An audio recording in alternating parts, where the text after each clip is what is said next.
So the first question is from Shelley Devine, and it says, at what point and what flexion level after total knee replacement would you recommend manipulation under anesthesia? So that's a great question, Shelley. I see a lot of patients as a second opinion that have a stiff knee after surgery.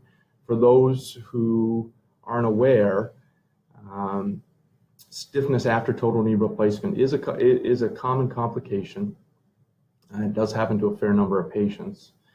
And a manipulation under anesthesia is really a procedure when the surgeon brings the patient back to the operating room at some point during the recovery and helps them gain some extra flexion and extension of the knee by bending it for them. So not fun, but sometimes it's necessary.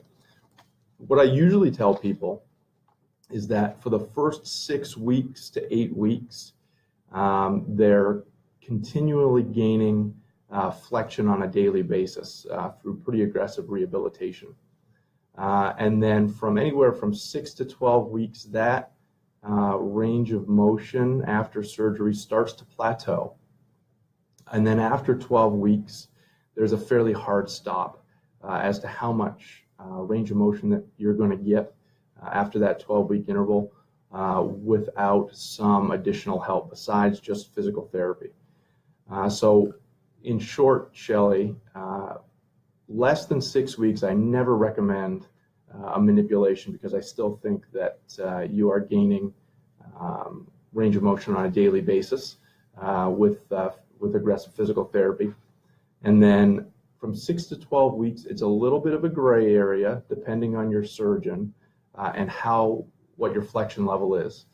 If you're a lot, for myself, if you're 10 or 15 degrees, 20 degrees short of that 90 degrees at between 6 and 12 weeks, then sometimes I do recommend that manipulation. If I'm seeing somebody back late for a second opinion, so either months or years after their total knee replacement, and their chief complaint is stiffness, then it's important to know that in addition to the manipulation or prior to the manipulation, you do have to undergo an adjunct procedure, that helps break up some of that scar tissue. Sometimes it's just a camera surgery to debride some of that scar tissue ahead of time.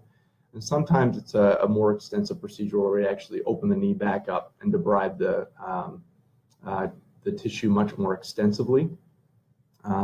And then really, whether or not you have a standard manipulation or a manipulation with an adjunctive procedure, really we're looking at, we're thinking about after surgery or after that manipulation, your rehab starts day 0 immediately after that manipulation. So we reset that clock back to 0.